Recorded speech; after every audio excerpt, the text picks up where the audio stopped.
We hope you enjoyed this teaching from Christ Church Birmingham. More teaching can be found at www.christchurchbirmingham.org.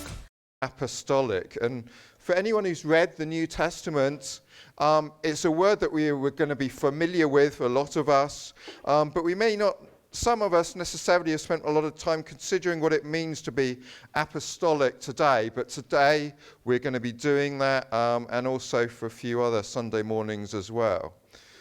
So, just briefly, what does it mean to be apostolic today?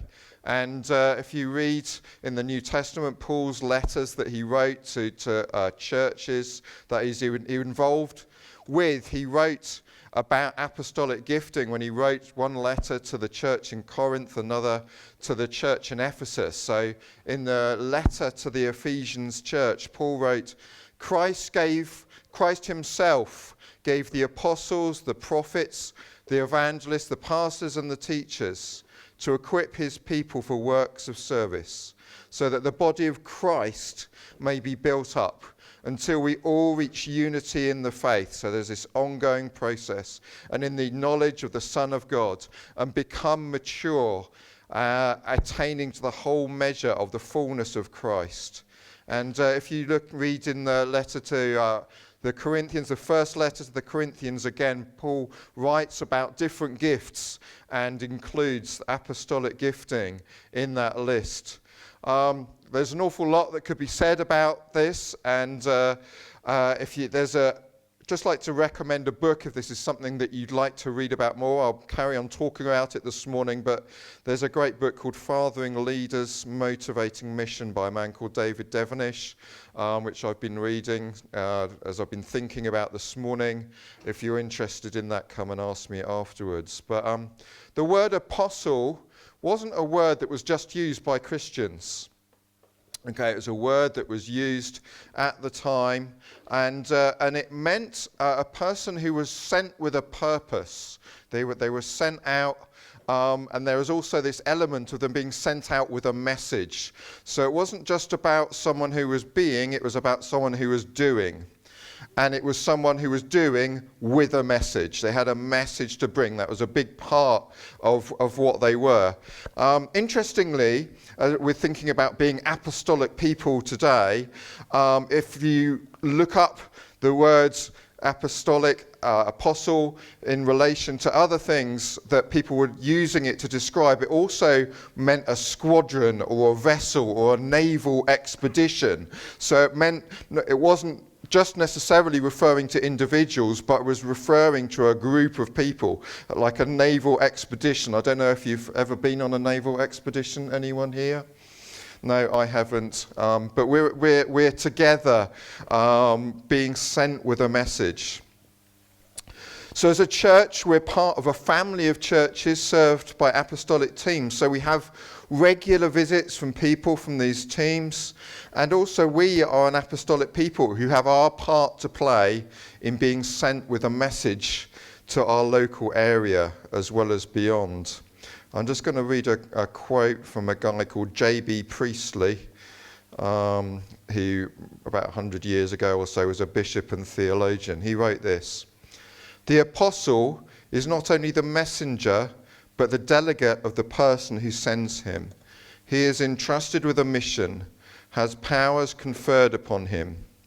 With the later Jews, however, and it would appear also with the Jews of the Christian era, the word was in common use. It was the title borne by those who were dispatched from the mother city by the rulers of the race on any foreign mission, especially such as were charged with collecting the tribute paid to the temple service." So Steve was dispatched here, and then others have been dispatched or are being dispatched. We had a taste of that yesterday for those who came to Warsaw, and maybe you've been at other times, but there's this process going on of dispatching, coming here, going there, and we're dispatched as well every day into the world. So what does it mean to do the work of an apostle? So individuals who are particularly gifted in this way. And I'm just going to read out a list from David Devenish's book because I just think it's very helpful. So what do? They bring understanding of revelation of the purposes of God in the world. They start churches, they put biblical foundations in churches. They're fathers to churches and fathers to leaders of churches. And they involve churches in reaching the unreached. And as I said earlier, it all revolves around a message that changes lives right at the core of people's lives, the gospel. And so today what I want to talk about really is how being an apostolic people means that we're a gospel people. We're people of good news.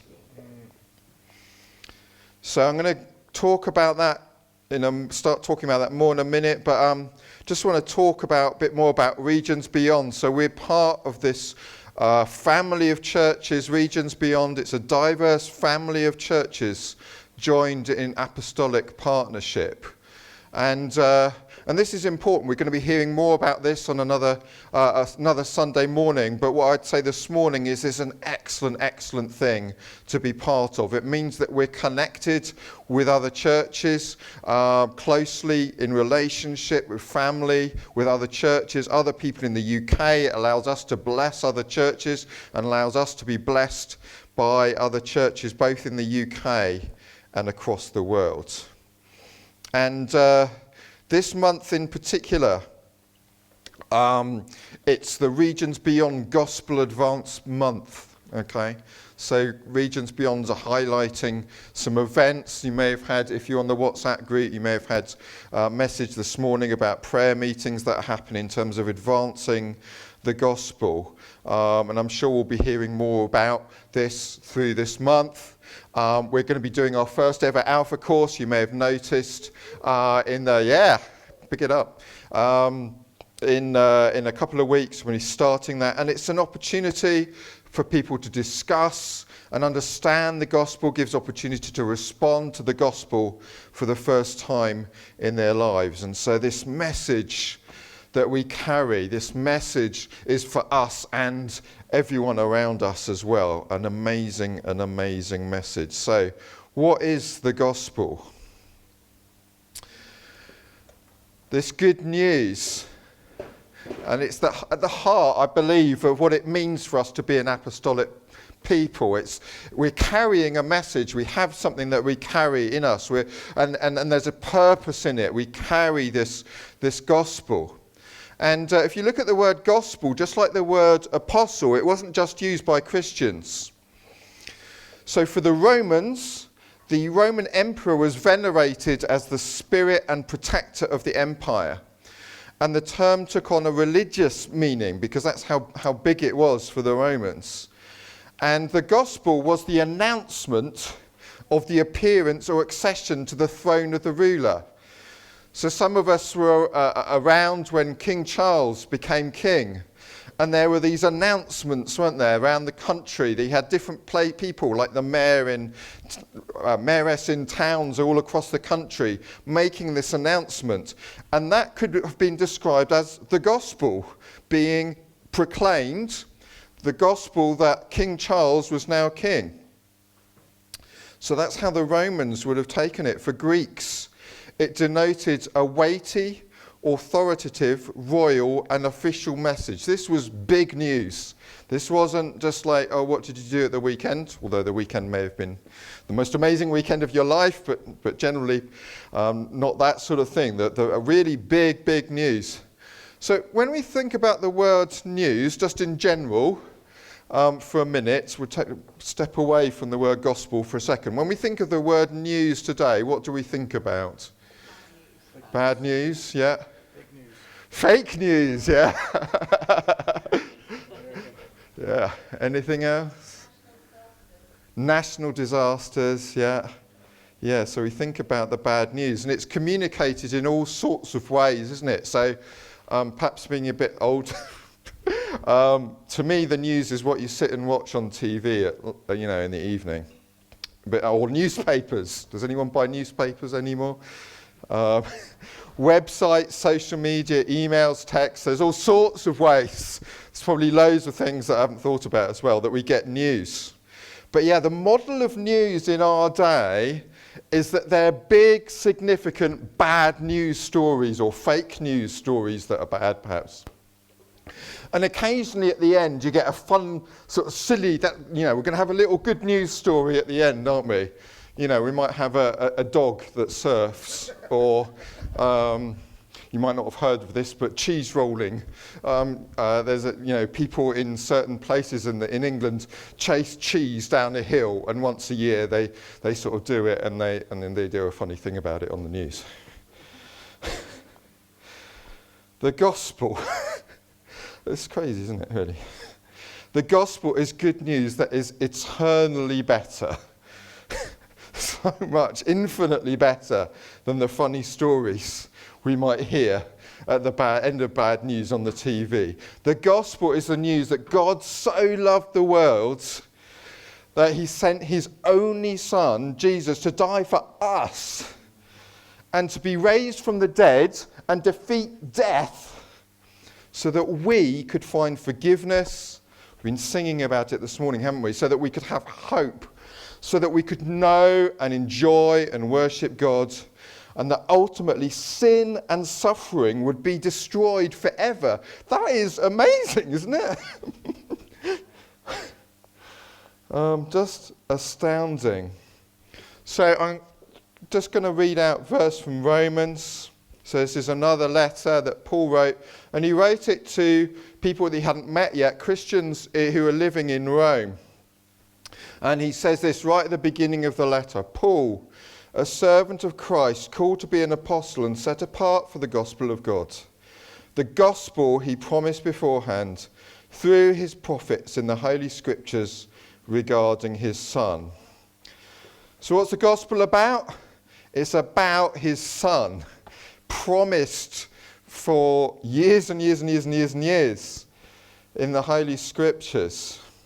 And this letter, as I said, it was written to Christians. It was written to people whose lives who had already been transformed by the gospel. They'd heard about Jesus. They'd been amazed about Jesus. They'd turned to Jesus in their lives. But Paul knew that although they'd already heard the gospel, like many of us, and responded to the gospel, they needed to grow both in their understanding of the gospel as well as in the way in which their lives kept on being transformed by the gospel. So what does Paul say the gospel is about? Like I said, it's about his Son. It's about Jesus. It's about the King of Kings, the one we've been worshipping today, the one that we've been singing, Jesus, we love you.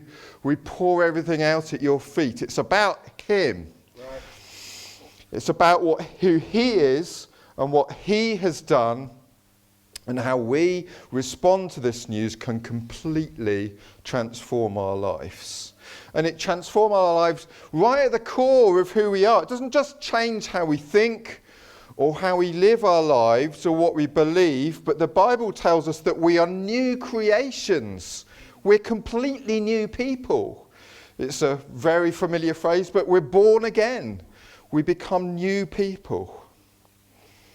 So my challenge for us this morning is to consider the good news afresh and allow the gospel to impact our lives once more this morning. I would encourage you that if you're sitting here this morning thinking, yeah, I know the gospel, it's changed my life, I know Jesus loves me, I don't need to hear it again. You do need to hear it again if that's what you're thinking. Okay. And I include myself in this. I need to keep hearing the gospel. I need to keep being amazed at it and astounded at it, because if I don't, I can easily become far too me-centered rather than God-centered. And ultimately, the gospel is not about me or us. It's about God. It's about Jesus. It's about his glory.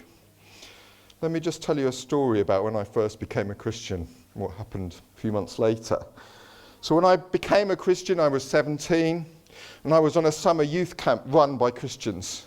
And I went thinking I was already a Christian. I thought I was a Christian. But as I was sitting listening to some of the talks and talking to people, I slowly realised I wasn't a Christian. To the point where I was going for a walk with someone, he said, so what is it that makes you a Christian? And I couldn't really answer.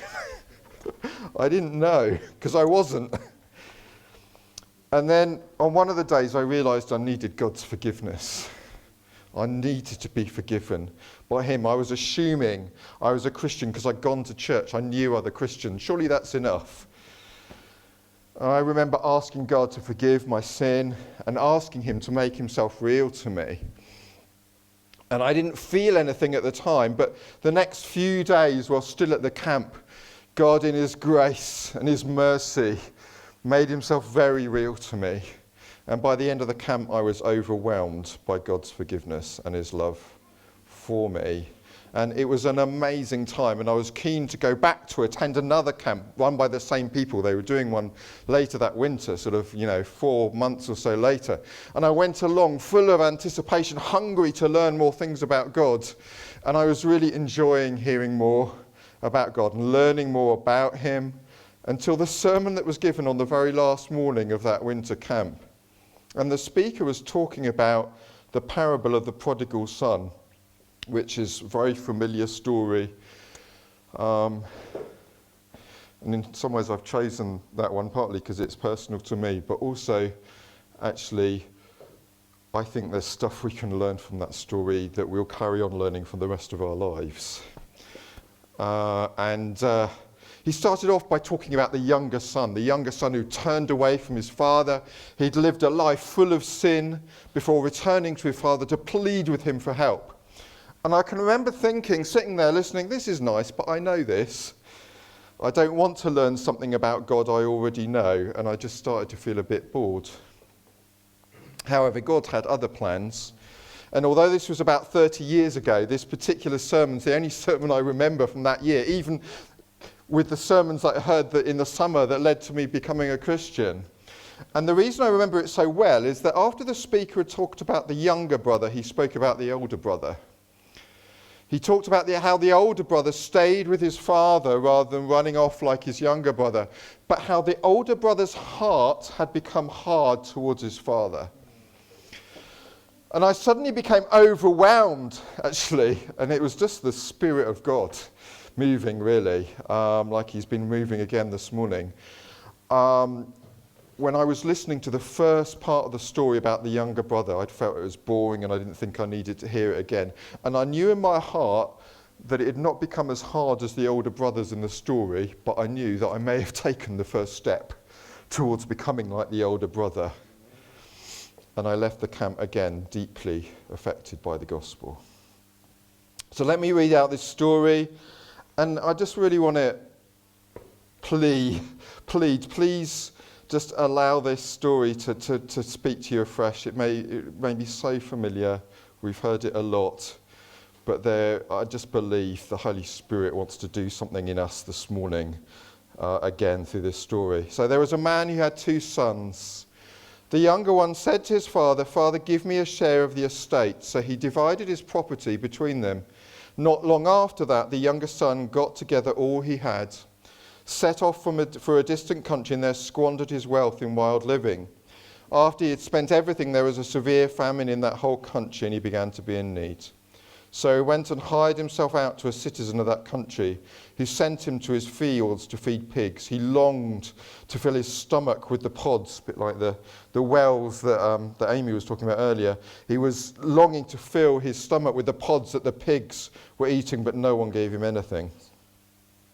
When he came to his senses, he said, "How many of my father's hired servants have food to spare? And here I am, starving to death. I will set out and go back to my father and say to him, 'Father, I have sinned against heaven and against you. I am no longer worthy to be called your son. Make me like one of your hired servants.' So he got up and went to his father. But while he was still a long way off, his father saw him and was filled with compassion for him. He ran to his son, threw his arms around him and kissed him. The son said to him, 'Father, I sinned against heaven and against you. I am no longer worthy to be called your son.' But the father said to his servants, 'Quick, Bring the breast robe and put it on him. Put a ring on his finger and sandals on his feet. Bring the fattened calf and kill it. Let's have a feast and celebrate. For this son of mine was dead and is alive again. He was lost and is found. So they began to celebrate. Meanwhile, the elder son was in the field. When he came near the house, he heard music and dancing. So he called one of the servants and asked him what was going on. Your brother has come, he replied, and your father has killed the fattened calf because he's got him back safe and sound. The elder brother became angry and refused to go in. So his father went out and pleaded with him.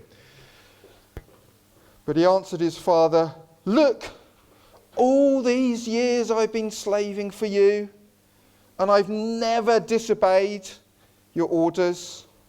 Yet you never gave me a young goat so I could celebrate with my friends. But when this son of yours who has squandered your property with prostitutes comes home, you kill the fattened calf for him. My son, the father said, you are always with me, and everything I have is yours, but we had to celebrate and be glad. Because this brother of yours was dead and is alive again. He was lost and is found. And so we have a father in this story. We have different people in this story. The father, briefly, he wants to, just to sum it up, he wants to have a close relationship to his sons, doesn't he? That's very clear, to both of his sons. He wants to be close to them, intimate with them, close to them. So the younger brother, think about the younger brother. So the younger brother, he ignored his father's way. He wanted to do things his way. I want to do things my way. He rebelled against his father and tried to make a life of his own with sinful pleasures, rather than enjoying the pleasure of being at home with his father. He thinks he deserved to take his inheritance before his dad had died, even though he will be spending it on things that will break his dad's heart. The younger brother thought he knew better than his dad, and he turned to his father when he realized he needed his father. So the older brother, he thinks he is doing things his father's way, but he's actually doing it to bring honour to himself rather than honour to his father. So in a sense, he's rebelled against his father, trying to make a life of his own with his own good deeds. He thinks he deserves to lose his temper with his dad. It's fine. It's reasonable for me to lose my temper with you because I have worked so hard for so long. He thought he knew better than his brother. Look at the mess my brother's made. And he was invited by his father to come back to a closer relationship with him. So in both of these brothers' lives, they turned their hearts away from their father. For the younger one, he turned towards doing things his way. I know how to live life. I'm off. For the older one, he had retreated into looking towards himself and his own good deeds, outwardly looking like it's for his father, but really he's just out to prove what an amazing guy he is. So the question for us this morning is, who or what are we looking at? Are we looking at ourselves? Are we doing things our own way like the younger brother? Maybe not as crazy as him, but still think we know best. We know better than our father.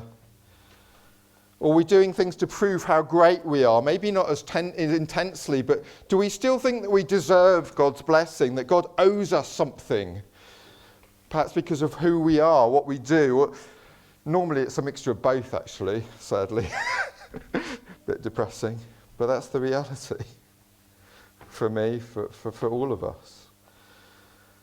Do we turn that focus from ourselves and turn to Jesus as we look for salvation, as we look for help, as we look for hope? Do we turn to Jesus? He is the author and perfecter of our faith. He is the great apostle who was sent by the Father. He was dispatched into this world by his Father.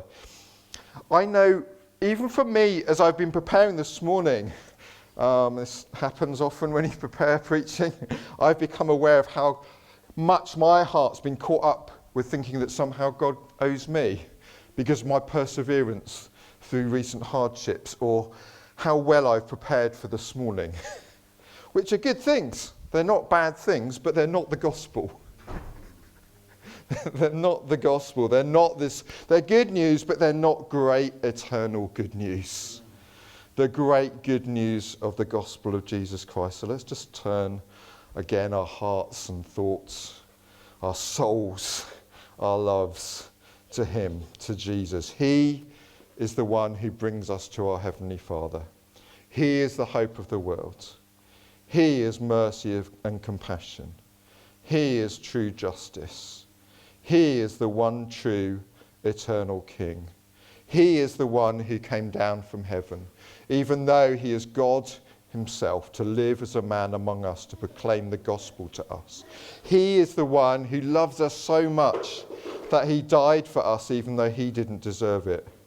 He is the one who rose from the dead, conquering death from all eternity. He is the one who saves us. Him alone, no one else, nothing else. So let's, as we come to a close, think again about what it means to be an apostolic people. It means we're a people of good news. Good news for us. Good news for people all around us. It means we're a people who know that there's bad news, that we all sin, that all of us times can be like the older brother, and at times like the younger brother. But the good news is we don't need to be following either of their paths, apart from when the younger brother came and turned to his father. There is good news that we don't need to look to ourselves for the answer anymore. What freedom! What freedom! There's good news about the Son of God, about who he is and what he's done, what he's going to do. And the good news is really, really, really good. We don't need to see good news stories like the ones about the surfing dogs or the cheese rolling contests. We have good news about forgiveness for all our sin in his death. We have hope in the resurrection of Jesus. We can be set free from our obsession about ourselves, our performance, and our need to do things our way. Isn't that really, really, really good news? Hallelujah. Isn't that good news for the world? Yes. Good news for our neighbours, good news for our friends, good news for our families, our colleagues. You might be here this morning and maybe you've heard this news before. Maybe you've thought that it's good news for other people, but it's not for you. I want to say this morning, this good news is for you. It's for everyone across the world. And I want to encourage you this morning to respond in some way, to turn to Jesus. Maybe you want to spend more time thinking and talking about it. Again, we have the Alpha course coming up soon. There's information, tables over there now. Information, red leaflets on the table over there if you want to know more about it, or if you want to invite someone to come along you think would be interested in talking. Talk to someone today if you're hungry for Jesus today and want to turn to him for the first time today. So let's live out our lives as apostolic people, people that God sends out every day with a message of good news that is huge. That is the biggest good news in the whole of history. I know I need help sharing that message. I need boldness. I need God to stir my heart afresh about his good news for me and his good news for the whole world. I need help remembering to keep focusing on Jesus rather than on myself as a source of salvation. Let's come to Jesus.